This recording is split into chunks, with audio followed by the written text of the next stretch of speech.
Hello guys! Tara, samahan nyo kaming i-celebrate ang birthday ni Mother. So, simple celebration lang to guys. Nagsanggip lang kami. So, na nga, on the way na nga kami niyan sa Bawan. So, nakamotor lang kami. 2 motor at 1 tricycle.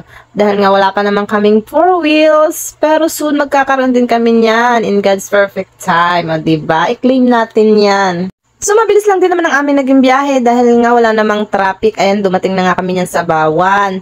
At ayan, magtatanggal na nga ng helmet dyan si Madam. Diyos ko po, ang init. At saka may ibang amoy na yung helmet ni Sir. Oh my goodness. O, diba? May price low pa dyan ng Madam nyo pag-ubad ng kanyang jacket.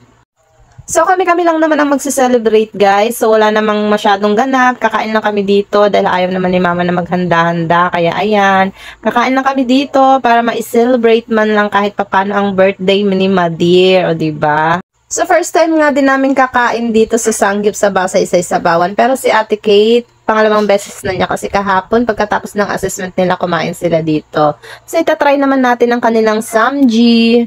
So, yun na nga ang kanilang menu. At yan, for the order na nga dyan si Madir. Nag-aano na nga kung anong aming mga kakainin. So, dahil birthday niya, libre siya. Ganun dito guys, may promo sila pag birthday mo, libre ka. At ayan na nga, pagkatapos nga namin umorder, umakyat na nga kami dyan sa taas. So, sa taas ang kanilang lamesa. At after nga ng ilang minuto, nag-serve na din sila ng mga side dish at saka mga kanin. Tapos yung mga spoon and fork, tapos yung lutuan. Ayan nga si Mare, shoutout sa iyo. At ayan, nandiyan na rin yung mga pork na aming iihawin. O diba guys, pag sa samji ka kumain, konting pasensya dahil pag gutom ka na, hindi ka pa makakakain agad dahil nga kailangan mo pang mag-ihaw. At ayun nga si Mama, happy birthday Mama, we love you always. At ayun nga, for the picture nga muna kami dito dahil pinicturean kami ng mga staff ng Samjis. Ayan, o diba? Bongga! Salamat po! At after nga nun, ayan, for the kain na nga kami dyan, mga gutom na rin kami nyan guys. At maya-maya nga din, ay nag-akyatan nga din dyan yung mga staff ng Sanggip Basaysay at kinantahan nga si Mama ng happy birthday. So thank you po sa inyong appreciation. Salamat!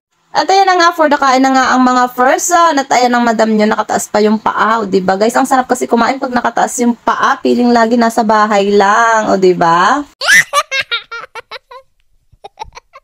So yun nga guys, nakailan nga din kaming pa-refill dyan ng aming mga kinakain. Dahil nga ang tatakaw namin. At ayan, nag-order din nga kami dyan ng soju.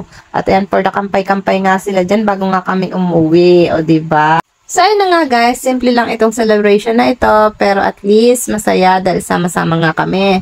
At habang nagkakampay nga sila dyan, ayan, for the marites nga muna ang mga person, o diba? So, ayun nga guys, sa mga oras na yan, ay tapos na nga kaming kumain, kaya for the video nga muna ako dito sa paligid ng Sanggip sa Basaysay. So, dito lang yun sa Bawan guys, malapit lang to sa simbahan. So, yun lamang po, salamat!